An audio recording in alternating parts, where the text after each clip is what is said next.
سده پنجم پیش از میلاد امپراتوری هخامنشی پهناورترین قدرت جهان بود. پس از درگذشت داریوش بزرگ، پسرش خشایارشا یکم بر تخت شاهنشاهی نشست. نام او با لشکرکشی‌های بزرگ، پروژه‌های معماری چشمگیر و نبردهای سرنوشت‌ساز ایران و یونان گره خورده.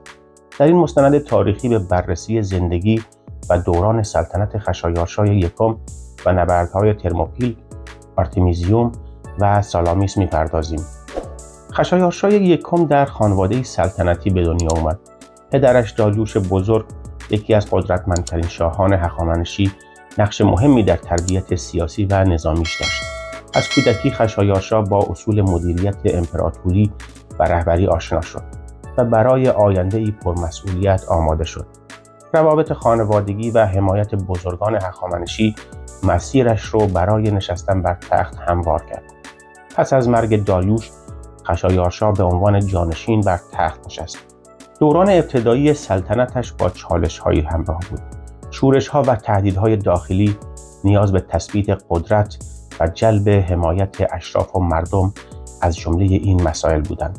خشایارشا برای حفظ وحدت امپراتوری سیاست‌هایی را به کار گرفت که ثبات نسبی رو در سراسر قلمرو ایجاد کرد. خشایارشا در اداره داخلی امپراتوری نیز فعال بود. او نظام مالیاتی و اداری رو بازسازی کرد و پروژه‌های ساختمانی گسترده‌ای از جمله کاخ‌ها، پل‌ها و راه‌ها رو آغاز نمود. کتیبه‌های به جا مونده نشون میده که او به فرهنگ و سنت‌های ایرانی احترام می‌ذاشت و سعی داشت ثبات و رفاه عمومی رو حفظ کنه. یکی از مهمترین جنبه‌های سلطنت خشایارشا روابط خارجی و جنگ‌ها بود. او با یونانیان وارد نبردهای مهمی شد که مشهورترین اونها لشکرکشی‌ها علیه شهرهای یونان و نبردهای معروف در تنگه‌ها و سواحل این کشور بود.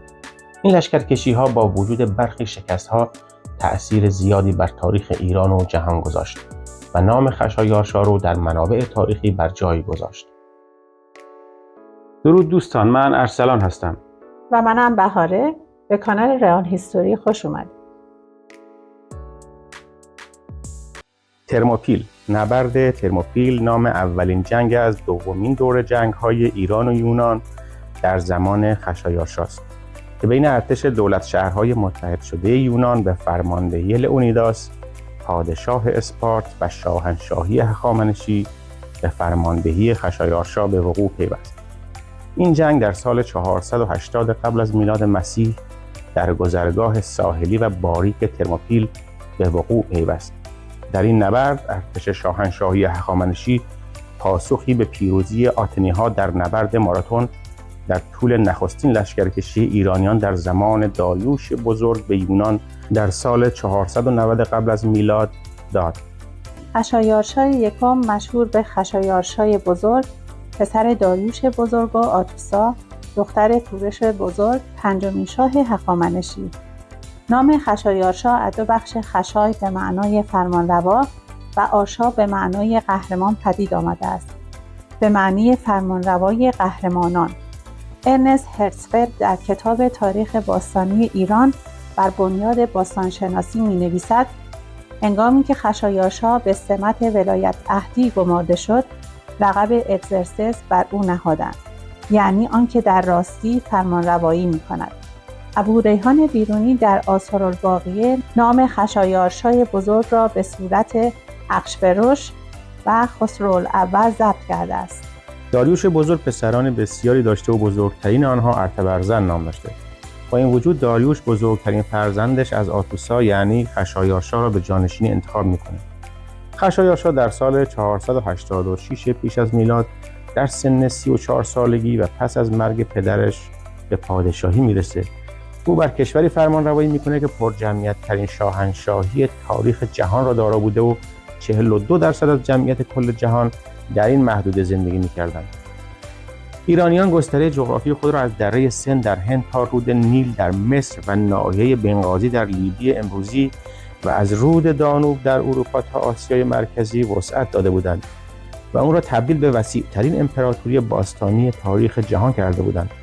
شاهنشاهی هخامنشی در بزرگترین گستره خود در سال 480 پیش از میلاد 8 میلیون کیلومتر مربع وسعت داشته. البته برخی اونو 5.5 میلیون کیلومتر مربع میدونن. کمبوجیه در سالهای پس از به تخت نشینی بیش از هر چیز وقت خود را صرف تهیه مقدمات لشکرکشی به مصر کرد. بالاخره در سال 525 پیش از میلاد سراسر مصر را تسخیر کرد.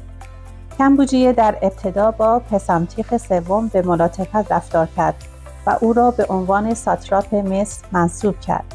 ولی پس از آنکه پسامتیخ علیه او شورش کرد، به قتل رسید و به جای او یک فرمانده ایرانی به نام آریاند ساتراپ مصر شد. مصری‌ها پس از مرگ داریوش از فرصت استفاده کردند و شورشی به راه انداختند. خشایارشا پس از نشستن بر تخت در سال 486 پیش از میلاد با لشکری به سوی مصر رفت و توانست که شورشی را که در آنجا برپا شده بود فرو بنشاند. او برادر خود هخامنش را ساتراپ یا شهربان مصر کرد. بابلیان نیز در اوایل پادشاهی خشایارشا دست به شورش میزنند. خشایارشا به اونجا هم لشکرکشی میکنه و میتونه شورش را پایان میده و زوپیر از سوی او ساتراپ بابل میشه. ولی پس از مدتی ساتراپ کشته میشه و پسرش بقابوخش یا به قول یونانیا مگابیز دوم به جای او شهربان شهر میشه. میگن خشایارشا ضمن سرکوب شورش بابل استحکامات دفاعی آنجا را نابود و به معبد مردوک اهانت و بی‌حرمتی میکنه و مجسمه خدای مردوک را تخریب و شهر را هم غارت میکنه. خشایارشا از شورش بابل به قدری آزرده خاطر شده بود که از اون پس عنوان شاه بابل را از القاب خودش حذف میکنه و خودش رو فقط شاه پارسی ها و مادی ها میخونه.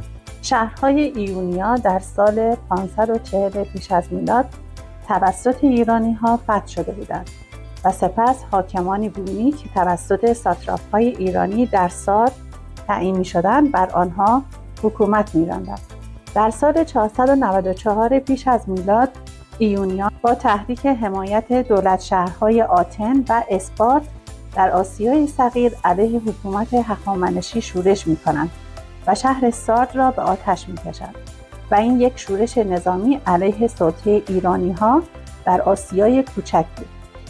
شورش ایونیان تمامیت ارضی امپراتوری هخامنشی را تهدید کرده بود و داریوش مصمم بود تا عاملان این شورش به خصوص آتنی ها را تنبیه سختی کند. داریوش همچنین فرصت را برای وسعت بخشیدن به قلمروی امپراتوری هخامنشی تا یونان باستان مناسب بود.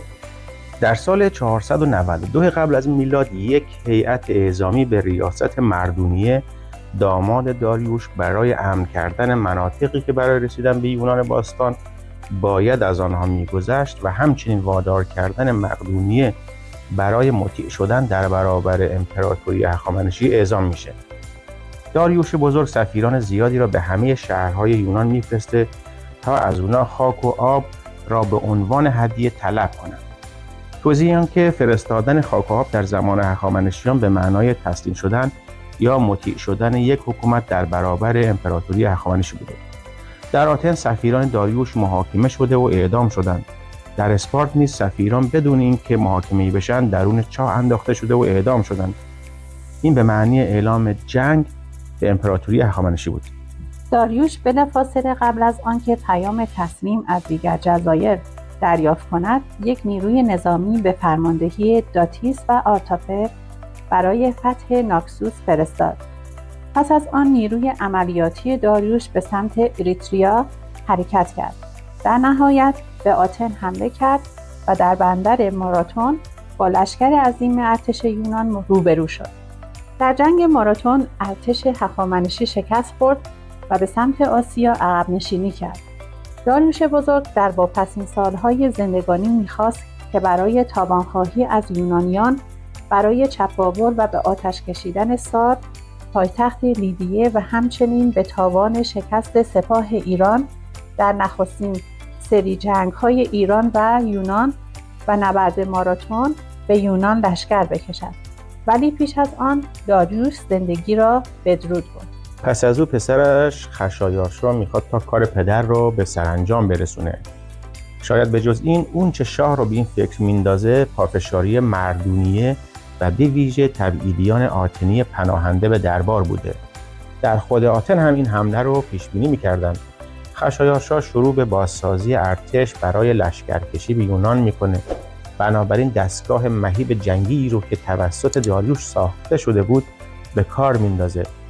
از اونجا که این لشکرکشی یک حرکت نظامی عظیم و بیمانند بوده، نیاز به برنامه‌ریزی بلند مدت داشته. اگر محتوای این کانال را دوست داشتید و تا به حال کانال را سابسکرایب نکردید، لطفاً کانال را سابسکرایب کنید و زنگوله رو هم بزنید تا زمانی که ویدیوی جدید منتشر شد از اون مطلع بشید. چنانکه مورخین یونانی نوشتند 46 گونه مردم از نژادها و ملل مختلف در این جنگ شرکت داشتند.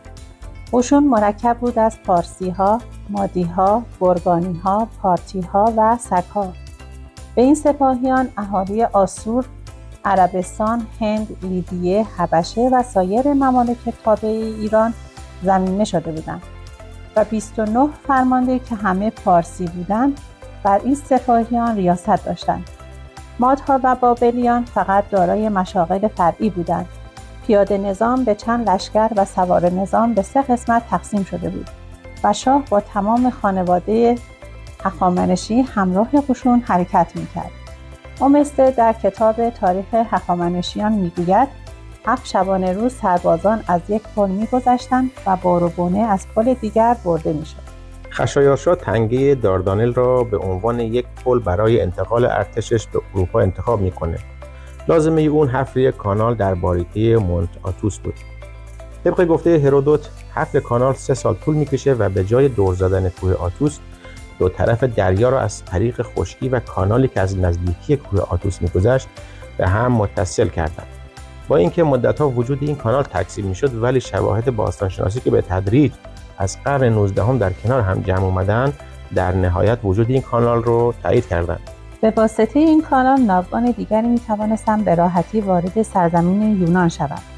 علاوه بر این خشایار در ذهن خود قصد داشت با کمک این کانال راه تجارت خود را آسان‌تر نماید. تا قبل از سال 480 قبل از میلاد تدارکات کامل شد و ارتشی که خشایارشا در سار جمع کرده بود از طریق 2 پل موقتی که داریوش احداث کرده بود راهی اروپا شد. خشایارشا برای اینکه بتونه لشکر و سپاهیان خودش رو وارد اروپا کنه به یک پل نیاز داشت. بنابراین دستور داد تا یک پل بزرگ و شناور بر روی داردانل بسازن که میگن 2100 متر طول داشته. این دستور خشایارشا عملی میشه و ماه‌های زیادی صرف ساختن پل میشه و در این زمینه مهندسان تلاش‌های بسیاری کردند و شاهکاری بزرگ در ساخت پل خلق کردند. اما به محض اینکه پل آماده عبور شده بوده طوفانی میاد و پل تخریب میشه و مهندسان دوباره یه پل دیگه‌ای جایگزین میکنن. آتنی‌ها از اواسط سال 482 قبل از میلاد، از همان زمانی که تصمیم داریوش برای لشکرکشی به یونان قطعی شد، در حال آماده‌سازی برای جنگ بودند. آنها تحت فرمان تمیستوکل، سیاستمدار آتنی، در حال ساخت ناوگان عظیمی از کشتی‌های جنگی که برای مقابله با ارتش هخامنشی لازم می‌نمود بودند. اما آتنی‌ها نیروی انسانی لازم برای جنگ هم در دریا و هم در خشکی را نداشتند. از همین رو اتحاد بین شهرهای مختلف یونان برای ایستادن در برابر ارتش خشایارشا لازم می‌نمود.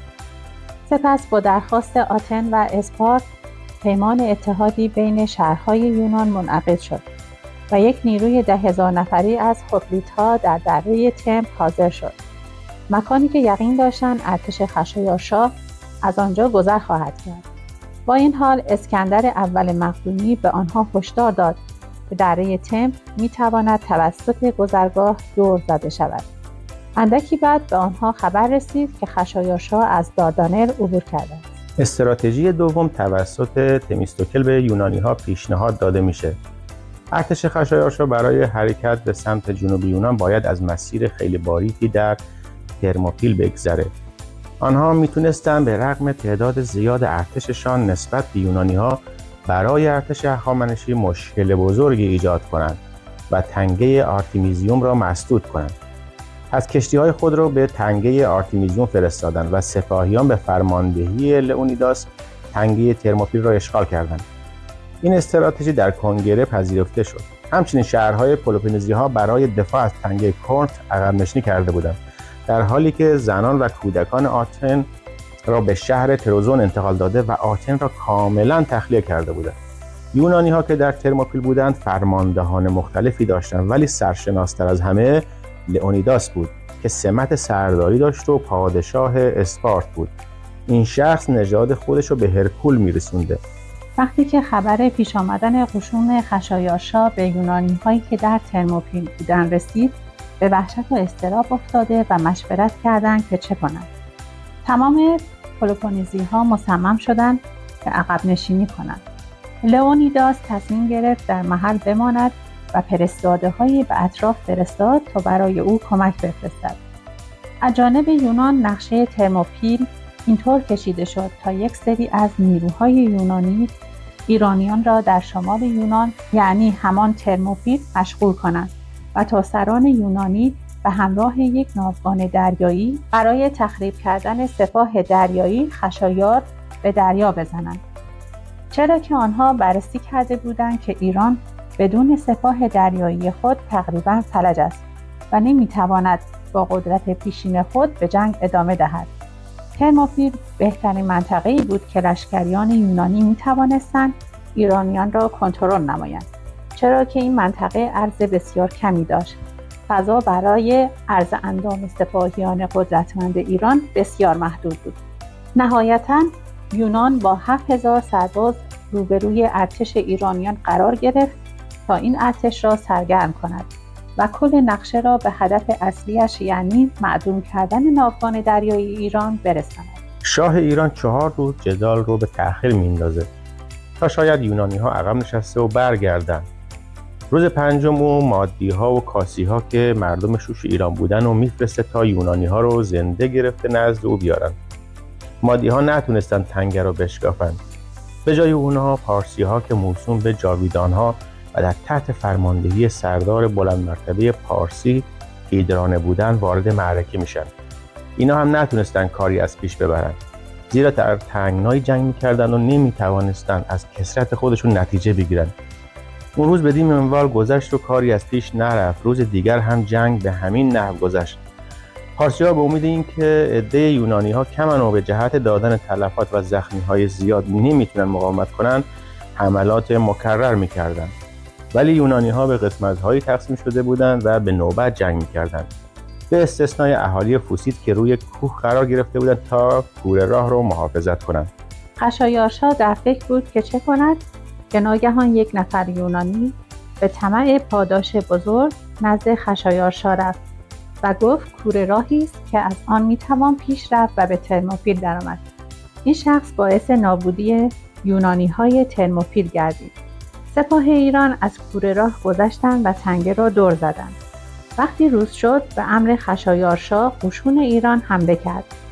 گردان اول نیروی زمینی سپاه خشایارشا وارد تنگه شدند و بعد از رشادت و درگیری‌های سخت توانستند با حمله گروهی بر دشمنان غالب شوند و پیروز این میدان شوند و یونانی‌ها از تنگه دور رفته و به دفع حملات پرداختند. وقتی لشکر پارسی‌هایی که از کوره راه حرکت می‌کردند رسیدند، بهره‌مندی و پیروزی با پارسی‌ها میشه و شکل جنگ یونانی‌ها تغییر می‌کنه. به هر حال یونانی‌ها که از تنگ‌ترین جای معبر دفاع می‌کردند، عقب نشینی کردند و از تپه بالا رفته در اونجا دفاع می‌کردند. بالاخره لئونیداس و دیگر اسپارتی‌ها کشته شدند و از بزرگان پارسی هم 2 پسر داریوش به نام‌های آبروکام و هیپرانت که برادران ناتنی خشایارشا بودند نیز کشته شدند. هرودوت میگه این تپه در مدخل تنگ در جایی بوده که امروزه یک شیر سنگی به یاد خاطره لئونیداس در اینجا دیده میشه. پروفسور چارلز هیگنت در کتاب لشکرکشی خشایارشا به یونان میگه قمار مخاطره‌آمیز هیدرانه در عبور از آنوب به لطف بی‌لیاقتی و شاید خیانت فوکی‌ها به موفقیت می‌انجامه و دروازه یونان مرکزی به روی ایرانیان باز میشه. سقوط مصیبتبار ترموپیل و به تبع آن تسلیم موضع استراتژیک آرتمیزیون به ناوگان ایران دلسرد کننده ترین خبر ممکن برای یونانیان به شمار میرفت.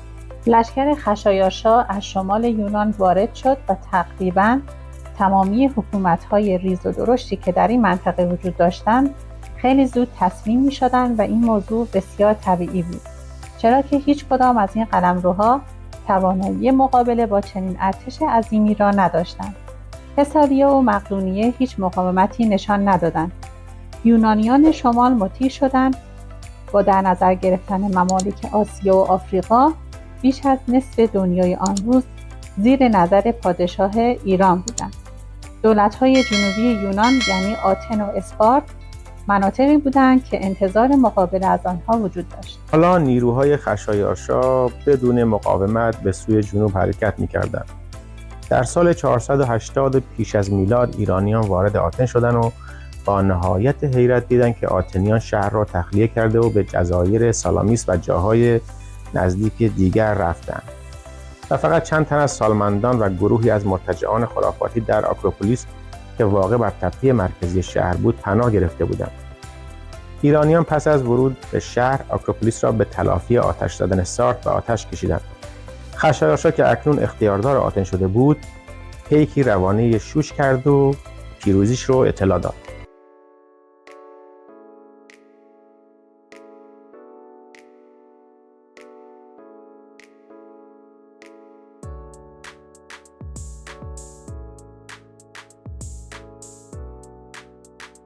جنگ‌های بین ایران و یونان از جمله مهمترین نبردهای تاریخ‌ساز ایران بوده که بین شاهنشاهی هخامنشی و دولت شهرهای یونان باستان اتفاق افتاده.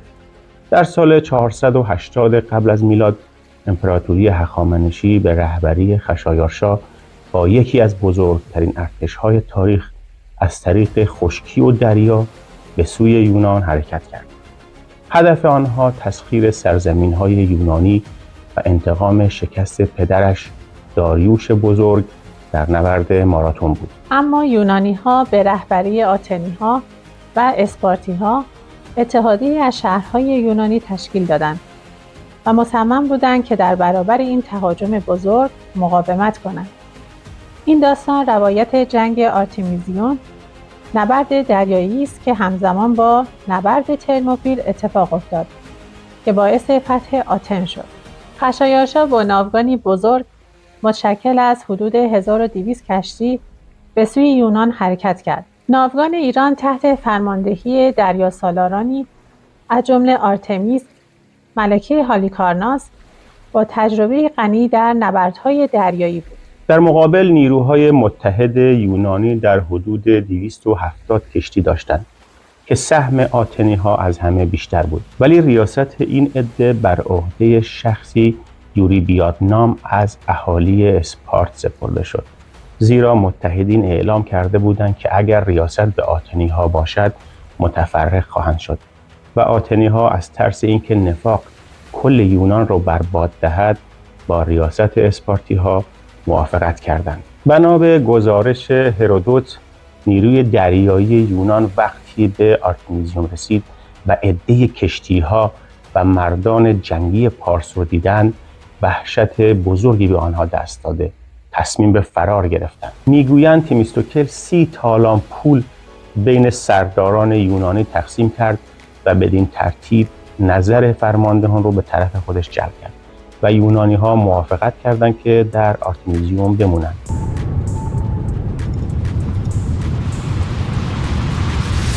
محل نبرد در تنگه آرتمیزیوم در نزدیکی جزیره اوبه بود. در ابتدا پارس‌ها چون عده کمی کشتی‌های یونانی را دیدند، اشتیاق به حمله پیدا کرده تصمیم گرفتند کل نیروی دریایی یونان را یکجا نابود کنند. اما از آنجا که این جنگ در بعد از ظهر اتفاق افتاد، پارسی‌ها گمان بردند که با شروع حمله جنگ به درازا می‌کشد و یونانی‌ها از تاریکی شب استفاده کرده فرار می‌کنند. بنابراین پارسی‌ها حیله‌ای به کار برده 200 کشتی را مأمور کردند تا اوبه را دور زده از پشت سر یونانی‌ها را محاصره کنند. خبر دور زدن 200 کشتی پارسی به یونانی‌ها رسید. سرداران یونانی مجلس مشورتی ترتیب داده و تصمیم گرفتند که فرصت به فارسی‌ها نداده حمله را شروع کنند. یونانی‌ها نیمه شب به طرف پارس‌ها هجوم بردند. ایرانی‌ها نیز صفوف خودشون رو آراستند و آماده نبرد شدند. سپس کشتی‌های ایرانی هم به سمت خطوط یونانیان حمله بردند. پاروهای کشتی‌ها دل دریا را میشکافتند و منجنیق‌ها آتش به میان ناوگان دشمن پرتاب می‌کردند. پاروزنان با قدرت هرچه تمامتر پارو می‌زدند و کشتی‌ها سینه دریا را می‌شکافتند. سرداران نیز با فریادهای بلند پاروزنان را تشویق به پارو زدن بیشتر می‌کردند. سربازان دو طرف نیز بر عرشه کشتی‌ها ایستاده به نزدیکتر شدن دشمن نگاه می‌کردند. در دل آنها اضطراب و دلهره فراوانی داشتند و دندانها را بر یکدیگر ساییده قبضه شمشیر خود را محکم می‌فشردند. سرانجام کشتی‌ها به همدیگر رسیده به سختی به هم برخورد کردند و نبرد سختی بر روی عرشه کشتی‌ها آغاز شد و دو طرف به یک اندازه شجاعت به خرج دادند و عده تلفات هر دو برابر بود. اما چون شب هنگام بود، نتیجه قطعی حاصل نشد. هر دو طرف دست از نبرد برداشته به جایگاه خود برگشتند. یونانی‌ها از یک مزیت کلیدی همچون دانش عمیق از آب‌های محلی برخوردار بودند و با استفاده از تاکتیک‌های هوشمندانه کشتی‌های ایرانی را در موقعیت‌های دشوار قرار می‌دادند.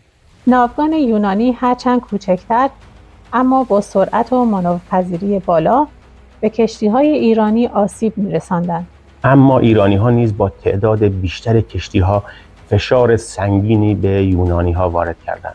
در میانه نبرد آرتمیس با مهارت بالا استراتژی‌های جسورانه ای را اجرا کرد. او با مانورهای هوشمندانش دشمن را به تله می‌انداخت، اما درگیری شدید و بادهای دریایی هر دو طرف را با چالش‌های روبرو کرده بود. در روز دوم نبرد کشتی‌های ایرانی که مأمور بودند جزیره اوبه را دور بزنند دچار طوفان شده و تعدادی از اونها به ساحل برخورد کرده غرق شدند. چون خبر به یونانی‌ها رسید بر قوت قلبشون افزوده شد. مجدداً حمله را شروع کردند و به قلب نیروی دریایی هخامنشی حمله ور شدند. باز نبرد سختی در گرفت، ولی مثل بار اول نتیجه قطعی حاصل نشد.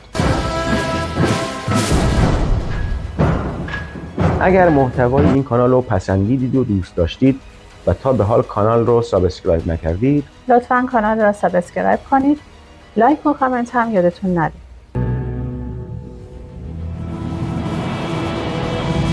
در روز سوم پارسی‌ها خشمگین از به طول انجامیدن نبرد قوای خود را جمع‌آوری و صفوف خود را آراسته و حمله را شروع کردند. با شروع درگیری تعداد زیادی از کشتی‌های یونانیان غرق شد و خسارت زیادی به نیروی دریایی آنها وارد آمد. اما یونانی‌ها با شجاعت و مهارت در برابر حملات مکرر ایرانی‌ها مقاومت می‌کردند. در این حین یونانی‌ها مردد در عقب نشینی بودند که خبر شکست اسپارتی‌ها در تنگه ترموپیل و کشته شدن لئونیداس به آنها رسید. پس تصمیم گرفتند که عقب نشینی کرده به داخل یونان فرار کنند. اگر پارسی‌ها آنها را تعقیب نموده بودند، بسیاری از کشتی‌های صدمه خورده آنان را دستگیر می‌نمودند. بدین ترتیب با فرار یونانی‌ها نبرد آرتمیزیوم به نفع ایرانی‌ها خاتمه یافت و کل بحریه ایران آرتمیزیوم را فتح کرد. تا اینجا برای پارسی‌ها بد پیش نیامده بود. از سخت‌ترین معابر گذشته، ناوهای یونانی هم بعد از چند جنگ عقب نشستند و راه یونان مرکزی بی مانع و منازع برای مهاجمین باز شد. آنگاه ارتش بزرگ خشایارشا به سمت آتن رفت و عاقبت آتن به دست ایرانی‌ها افتاد و آنها به تلافی آتش زدن سارد آتن را آتش زدند. اگرچه یونانی‌ها در نهایت مجبور به عقب نشینی از آرتمیزیوم شدند، اما این یک نبرد و یک جنگ استراتژیک برای اونا بود. اونا تونستن به نیروهای ایرانی آسیب قابل توجهی وارد کنند، سپس به سمت سالامیس عقب نشینی کردند تا با داشتن زمان کافی برای آماده سازی و طرح نقشه‌ای جدید برای یک رویارویی بزرگتر یعنی نبرد سالامیس آماده شوند. اما چیزی که این نبرد را متمایز می‌کند نقش برجسته یک زن در فرماندهی دریایی است. آرتمیس اولین دریاسالار زن در تاریخ با استراتژی‌های هوشمندانه‌اش تأثیر زیادی در این جنگ داشت که حتی خشایارشا نیز شجاعتش را ستود. خشایارشا که تحت تأثیر شجاعت و تدبیر آرتمیس قرار گرفته بود، بعدها از او برای نبردهای بعدی نیز مشورت گرفت.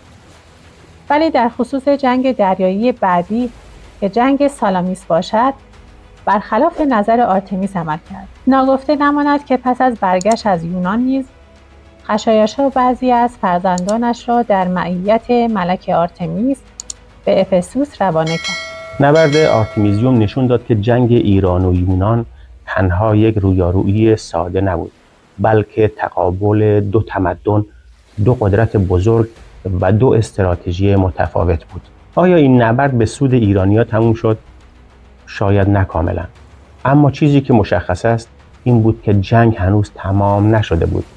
بعد از این جنگ نبردی دیگر نیز در دریا شکل گرفت که به جنگ سالامیس معروف شد.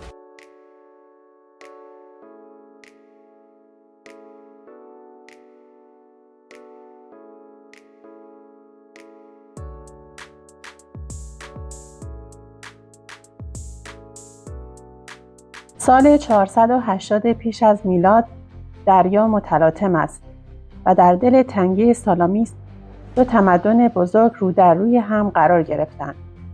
از یک سو امپراتوری بزرگ هخامنشی و از سوی دیگر دولت شهرهای متحده یونان. جنگ‌های میان ایران و یونان از جمله مهمترین نبردهای تاریخ‌ساز ایران بوده. در این سال ایران هخامنشی تحت فرمان خشایارشا قصد تسخیر سرزمین‌های یونانی و انتقام شکست پدرش داریوش بزرگ در نبرد ماراتون را داشت. به همین خاطر با یکی از بزرگترین ارتش‌های تاریخ باستان از طریق خشکی و دریا به سوی یونان حرکت کرد. پس از پیروزی در جنگ ترموپیل و نبرد دریایی آرتمیزیوم و فتح آتن، چشم پادشاه ایران به فتح کامل یونان بود. به طور خلاصه بگیم که نبرد ترموپیل یکی از نبردهای ایران و یونانه که در سال 480 پیش از میلاد در تنگه ترموپیل بین سپاهیان لئونیداس اسپارتی و سپاهیان خشایارشاه هخامنشی در گرفت که عاقبت منجر به شکست یونانی ها شد. همزمان با جنگ ترموپیل در دریا هم نبردی دیگری شکل گرفت که به نبرد آرتمیزیوم مشهور شد. پس از تسخیر ترموپیل و پیروزی در دریا، آتن در معرض تهدید قطعی واقع شد و آتنی‌ها ناچار شدند با زنان و اطفال خویش به جانب جزیره سالامیس در جنوب آتن راه بیفتند. ایرانیان هم به سمت آتن به راه افتادند. طولی نکشید که آتن به وسیله سپاه خشایارشا تسخیر شد و ارگ آن هم به تلافی ماجرای به آتش کشیدن سار توسط یونانی‌ها در زمان داریوش بزرگ طعمه حریق شد. پس از نبرد ترموپیل و نبرد دریایی آرتمیزیوم و تسخیر آتن توسط خشایارشا، در واقع جنگ ایران و یونان خاتمه یافته بود و نبرد دیگری در حقیقت هیچ ضرورتی نداشت، چرا که نیروی دریایی ایران در آن هنگام بر دریاها مسلط بود. ولی پس از شنیدن خبر تسخیر آتن توسط خشایارشا، یونانیان یک شورای جنگی تشکیل دادند و اقدام به مشورت کردند و از همه سرکردگان، فرماندهان و کارشناسان خودشون خواستند تا نظرشون رو درباره بهترین نقطه و مکان جنگ بعدی بگن. با آنکه اونا در نبرد آرتمیزیوم شکست خورده بودن، ولی تونسته بودن به نیروهای ایرانی آسیب قابل توجهی وارد کنند و سپس به سمت سالامیس عقب نشینی کردند تا با داشتن زمان کافی برای آماده سازی و طرح نقشه جدید برای یک رویارویی بزرگتر آماده بشن. انتخاب سالامیس به عنوان منطقه نبرد حیله تیمیستوکل، سردار بزرگ آتنی بود. او به خوبی میدونست در یک منطقه کوچک ناوگان ایرانی نمیتونه از برتری دریایی خودش استفاده کنه و از سوی دیگر دریانوردان یونانی با آشنایی کامل با جغرافیای منطقه و بادهای محلی قادر بودند تا سرعت عمل بالایی داشته باشند. از سوی دیگر ناوگان ایرانی هم به آتن رسید. خشایارشا فرمان داد تا یک شورای نظامی جنگی تشکیل شود که عبارت بود از ناخدایان کشتی‌ها، رهبران و فرماندهان گوناگون نظامی. خشایارشا به مردونیه گفت که از تک تک نمایندگان سوال کند آیا صلاح است که در جنگ با یونانیان در خلیج سالامیس اقدام کنیم یا خیر؟ تمام فرماندهان موافق این جنگ بودند، به استثنای آرتمیس ملکه شهر هالیکارناس که اظهار داشت تمام یونان اکنون زیر نظر و در تصرف شاه بزرگ و سپاهیان ایران است. بنابراین نباید تصمیمی عجولانه و خطرناک گرفت. سپس وی اظهار داشت بهتر است به سوی پلوپونیسوس پیشروی کنیم، به صورتی که بین نیروی دریایی و نیروی زمینی همکاری صورت گیرد. ولی خشایارشا تصمیم گرفت که به نصیحت اکثریت ناخدایان عمل کند. وی گفت خودش شخصا جریان جنگ را زیر نظر خواهد گرفت و بدین ترتیب جنگاوران خود را تشویق کرد. پس از آن ناوگان جنگی ایرانیان به سوی صحنه نبرد در نزدیکی سالامیس به حرکت افتاد. به گفته مورخین ایرانیان در حدود 650 کشتی داشتند، ولی فقط نیمی از آنان میتونستند به طور جدی در جنگ شرکت کنند. یونانی ها هم حدوداً دارای 400 کشتی که 147 فروند اون توسط آتنی ها فراهم شده بود. این 147 کشتی آتنی تازه ساز بودند و همه گونه امکانات و تجهیزات نوین جنگی در آنها موجود بود. به هر حال قرار شد جنگ در خلیج سالامیس که تنها 5 کیلومتر طول و 1.5 کیلومتر عرض داشت آغاز بشه. هنوز جنگ شروع نشده بود که طوفانی در گرفت و ناوگان ایرانی خسارات سنگینی دید و بسیاری از کشتی‌های ایرانی با صخره‌های ساحل برخورد کردند و در هم شکستند.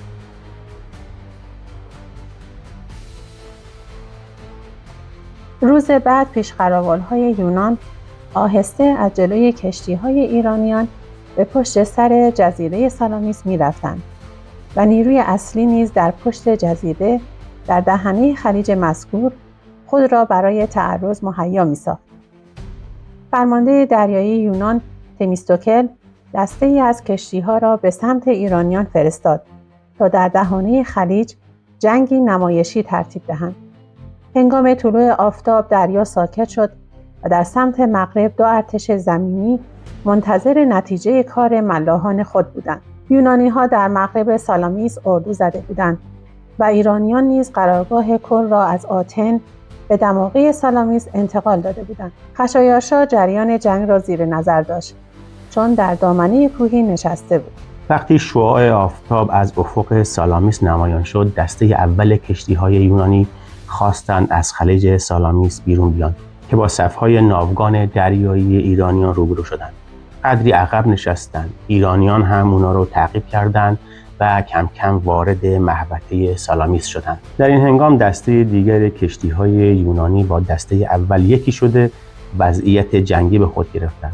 یونانی‌ها ابتدا از کثرت عده ایرانی‌ها ترسیدند و واهمه کردند و ناوهای خودشون رو قدری به ساحل نزدیکتر کردند. اما غفلتاً جرأت و جسارتی که از یأس و استیصال به دست میاد اونا رو به دلاوری واداشت. یونانی‌ها در این جنگ فقط 2 راه داشتند، یکی مرگ و دیگری پیروزی، و شناخت این حقیقت باعث شد که تمام قاطعیت خودشون رو نشون بدن و با غیرت و جسارت بیشتری بجنگند. یک دسته کوچک از کشتی‌های یونانی که در پشت جزیره سالامیس بود به میدان نبرد رسید و به طرف دشمن حمله ور شدند و از پهلوی چپ کشتی‌های ایران شروع به پرتاب سنگ و آتش کردند. ناوگان ایرانی با سرسختی و شجاعت می‌جنگید. ابتدای این جنگ دریایی برای پارس‌ها مساعد بود و آرتمیس فرمانده ایرانی با درایت و جسارت بسیار می‌جنگید و در مقابل طوفان و کشتی‌های یونانی ایستادگی می‌کرد. او در میان جنگ با مهارت دریانوردی بی‌نظیرش چندین کشتی یونانی را نابود کرد. عملکردش چنان تاثیرگذار بود که خشایارشا از فراز تپه او را تحسین می‌کرد. ولی با ادامه جنگ همه متوجه شدند که کشتی‌های بزرگ ایرانی در خلیج کوچک سالامیس مجال جولان و میدان حرکت آزاد ندارند. در حین جنگ قسمت عمده ناوگانشون اندک اندک توسط یونانیان آسیب دید و در هم شکسته شد. ناوگان ایرانی به علت باریکی آبهای بین جزیره سالامیس و ساحل اصلی از مانور کردن عاجز بودند. کشتی‌های اونا نمیتونستن در کنار هم باشند و به کمک همدیگه بیان و در نتیجه مجبور بودن تک تک بجنگن. به همین جهت اغلب کشتی‌های ایرانی از برخورد با یکدیگه آسیب می‌دیدند. برخلاف کشتی‌های کوچک آتنی که با تشویق جسورانه تیمیستوکل به سرعت و چابکی زیادی حرکت می‌کردند و کشتی‌های ایرانی رو در هم می‌شکستند. ستون‌های جنگی خسارت دیده ایرانیان پس از یک درگیری سخت شروع به عقب نشینی کردند و نیروی دریایی یونانی‌ها به کشتی‌هایی که در خارج صف بودند حمله نمودند. قسمت مهمی از ناوگان جنگی ایرانیان نابود شد. جنگ تا غروب آفتاب در اطراف سالامیس طول کشید و ایرانیان مجبور به عقب نشینی شدند. یونانی‌ها به علت مراسم مذهبی آن روز را به دعا پرداختند و از تعقیب ایرانیان باز ماندند. نیروی دریایی ایرانیان با وجود همه شجاعتشان شکست خوردند و یونانیان برتری خود را در دریا به فرماندهان ایرانی در تاکتیک‌های جنگی نشان دادند. شکست سالامیس نخستین عقب نشینی عمده ناوگان دریایی ایرانی بود. این پیروزی برای خود یونانی‌ها هم یک هدیه غافلگیرانه بود. بعد از این شکست خشایارشا به ایران بازگشت و ادامه مأموریت در یونان رو به مردونیه سپرد.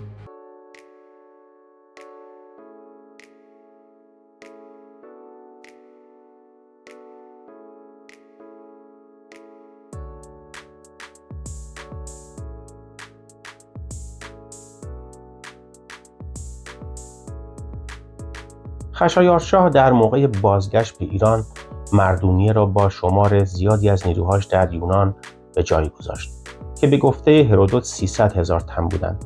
پژوهشگران معتقدند که شمار درست اونا نزدیک به 100,000 یا 60,000 نفر بوده. مردونیه به یونانیان پیشنهاد داد که در ازای اطاعت از ایران در کارهای درون کشوریشون آزاد خواهند بود، ولی اونا این پیشنهاد رو نپذیرفتند. دوباره جنگی در گرفت و مردونیه آتن رو بار دیگر شکست داد و وارد آتن شد.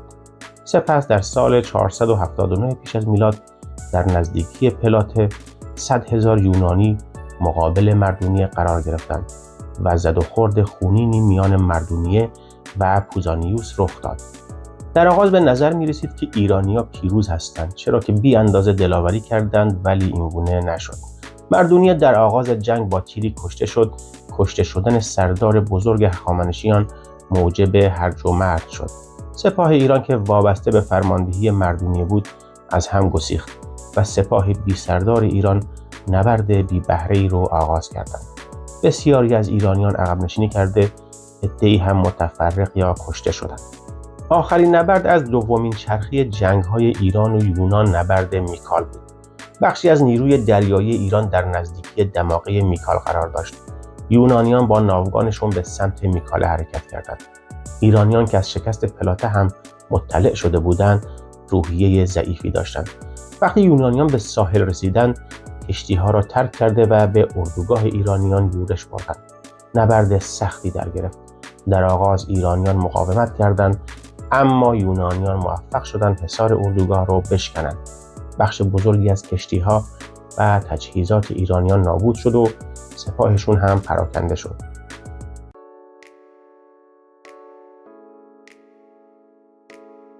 به گفته مورخین خشایارشا از ملکه آماستری 6 یا 7 فرزند و از دیگر همسرانش هم 5 فرزند داشت. خشایارشا پس از حدود 20 سال پادشاهی در سال 465 پیش از میلاد در خوابگاهش به دست اردوان، رئیس گارد جاویدان و یک خواجه به نام میترا که با یکدیگر همدست شده بودند کشته شد. سپس اردوان با دسیسه‌ای دیگر باعث مرگ پسر بزرگ خشایارشا به نام داریوش شد. چون پسر دوم پادشاه ویشتاسپ استاندار باکتری هم از پایتخت دور بود، اردوان پارسی چند ماه نیابت سلطنت پادشاه را بر عهده داشت. او به طور موقت اردشیر پسر سوم خشایارشا را بر تخت نشوند. اردوان و پسرانش می‌خواستند با رسیدن زمان مناسب اردشیر رو هم از میان بردارند، ولی اردشیر از این نیرنگ آگاه شد و پیش‌دستی کرد. در پی یک زد و خورد درونی که در 4 دیوار پرده‌سرا در گرفت، اردشیر اردوان و پسرانش رو کشت و خودش رو شاهنشاه خوند. در ضمن ما یک ویدیو در مورد اردشیر و دوران پادشاهیش ساختیم و منتشر کردیم که امیدوارم برید و اون ویدیو رو هم ببینید. از خشایارشا آثار و کتیبه‌های بسیاری باقی مونده. خشایارشا در تخت جمشید که به دستور پدرش داریوش ساخته شده بود، کاخهای دیگری ساخت یا به اتمام رسوند و به بزرگی و شکوه این گنجینه‌های باستانی افزود. کاخ هدیش یا کاخ ویژه خشایارشا در کوشک شاهی تخت جمشید جای داره. به گواهی سنگ‌نوشته‌های کاخ هدیش، این سازه به دستور خشایارشا برای یکی از همسرانش که هدیش نام داشت ساخته شده. او در یک سنگ نوشته این ساختمان رو هدیش خونده، گرچه در نوشته‌ای دیگر اون رو تچر نامیده. کاخ دیگه که کاخ اچ نام داره و به کاخ اردشیر یکم هم مشهوره رو خشایارشا آغاز کرد و اردشیر یکم اون رو به پایان رسوند. کاخ دیگرشون کاخ صفستون دومین کاخ وسیع تخت جمشیده که در شرق حیات کاخ آپادانا قرار داره. ساخت این کاخ به دست خشایارشای بزرگ آغاز شد و اردشیر یکم اون رو به پایان رسوند. سنگ نوشته کاخ دروازه کشورها یا دروازه ملل، سنگ نوشته های گنجنامه در همدان، سنگ نوشته خشایارشا در وان ترکیه و آرامگاه خشایارشا در نقش رستم از دیگر نشانه های باستانی به جا مونده از خشایارشا می باشد. محمد جواد مشکور در کتاب تاریخ ایران در عهد باستان درباره خشایارشا می نویسه که بنا به منابع یونانی خشایارشا مردی زیبا و بخشنده و خوشمحضر بود، ولی با این همه در انتخاب اشخاص نظری صائب نداشت. رأی درست رو میپسندید ولی او را اراده اجرای آن نبود. او مرد شهوتران و مغلوب زنان بود و کارها را به دست خواجه سرایان میسپرد، ولی یونانیان بزرگمنشی او را ستوده‌اند. چنانکه علاوه بر مورخان یونانی در موقع آتش زدن تخت جمشید، چون اسکندر مجسمه خشایارشا را افتاده دید، چنین گفت: آیا باید بگذرم و بگذارم تو بر زمین افتاده باشی تا مجازات شوی در ازای اینکه به یونان لشکر کشیدی، یا تو را با احترام آن روح بزرگ و صفات خوبی که داشتی بلند کنم؟ دیاکونوف هم در کتاب تاریخ ایران باستان میگه که خشایارشا دست به اصلاحات زیادی زد، از جمله اصلاح تقویم و اقداماتی که در قسمت مذهبی و دینی به دست او صورت گرفت. زرینکوب در کتابش می‌نویسه که زندگی خشایارشا بعد از بازگشت از یونان در عیاشی و در بنای ساختمان‌های مجلل و توسعه حرمخانه گذشت. خشایارشا در عیش و نوش و خوشگذرانی در حرمسرا بسیار افراط می‌کرد و همین نکته اون رو در نظر سردارانش منفور کرد. هومستد در کتاب تاریخ شاهنشاهی هخامنشی می‌نویسه که خشایارشا در روایت شاه سوسعنصری است که زیر تسلط خواجه سرایانه و بیشتر برای تاخت دیوانوارش به یونان اروپایی به یاد آورده میشه. شخصیتی که منابع شرقی از اون نشون میدن بسیار با این فرق داره و ادامه میده که در برابر یگانه شکست نظامیش در اروپا که در نظر زیر دستانش آن اندازه ها هم خیره کننده نمینمود که به چشم نسل‌های بعد جلوه کرد، یک رشته پیروزی‌هایی رو از جمله بازیافت قبلی دو تا از پرثروت‌ترین و تا آن زمان با فرهنگ‌ترین استان‌های شاهنشاهی پهناورش و همچنین نگه داشتن تسلطش بر بسیاری از مناطق یونانی رو باید نام برد. در میدان فرهنگ نیز وضع همین صورت را دارد. اگر معماران پدرش نقشه بزرگنما و پرجلوه ساختمان‌های روی سکو را در پایتخت نوین پارس کشیدند و گستردند، خشایارشا بود که ساختمان‌های عمده آن را به انجام رسانید و بیشتر ساختمان‌های دیگر را آغاز کرد. با فرمان او بود که دگرگونی‌های مهمی در آن نقشه صورت گرفت. شایستگی نقش‌های برجسته پرشکوه که کارهای ناپرورده‌تر پیکرتراشان پدرش رو زیر سایه می‌افکند، همه به او برمیگردد. خلاصه تخت جمشیدی را که دیر زمانی است ستایش می‌کنیم، بیشتر کار پسر داریوش بود، نه خود او. و در پایان هم میگه که خشایارشا از مردان باستانی دیگر بدتر نبود. خشایارشای یکم، شاهی که نامش با قدرت، لشکرکشی‌ها و پروژه‌های معماری عظیم گره خورده، تصویری از اقتدار و مسئولیت در تاریخ ایران ارائه میده. با این حال نگاه دقیق به دوران سلطنتش نشون میده که حتی یک فرمانروای مقتدر هم با محدودیت‌ها و چالش‌های فراوانی روبرو بوده از حفظ ثبات داخلی گرفته تا مواجهه با دشمنان در مرزهای امپراتوری. زندگی و حکومت خشایارشا به ما یادآوری میکنه که تاریخ همیشه ترکیبی از موفقیت‌ها و محدودیت‌هاست و این سوال همچنان باقی میمونه که خشایارشای یکم رو باید بیشتر فرمانروایی مقتدر بدونیم یا شاهی گرفتار شرایط زمانش. پاسخ همونطور که تاریخ نشون میده در نگاه دقیق و بی‌طرفانه به اسناد و شواهد گذشته نهفته. نام او پس از هزاران سال هنوز در متون تاریخی زنده‌ای. اگر شما هم به تاریخ ایران و زندگی شاهان هخامنشی علاقه‌مند هستید و می‌خواهید از گذشته درس‌های جدیدی بیاموزید، ویدیو را لایک و کانال ما را دنبال کنید تا با ما به دنیای پادشاهان، امپراتوری‌ها و اتفاقات تاریخی بیشتری سفر کنید. نظر شما درباره خشایارشای یکم چیست؟ دیدگاهتون رو در کامنت‌ها با ما به اشتراک بذارید.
منابع ما در این ویدیو کتاب‌های لشکرکشی خشایارشا به یونان اثر چارلز هیگنت، ایران در عهد باستان نوشته محمد جواد مشکور، تاریخ ایران باستان اثر دیاکونوف، تاریخ ایران نوشته سر پرسی سایکس، تاریخ جنگ‌های ایران نوشته علی غفوری، تاریخ شاهنشاهی هخامنشی اثر اومستد، نگاهی به تاریخ و تمدن آریایی نوشته امام علی رحمان، تاریخ سیاسی هخامنشی نوشته داندامایوف، ایران از آغاز تا اسلام نوشته رومن گریشمن، تاریخ باستانی ایران بر بنیاد باستانشناسی اثر ارنست هرتزفلد، خشایارشا پادشاهی که بر روی دریا پل زد نوشته ایرج رامتین و تاریخ ایران نوشته حسن پیرنیا می باشند.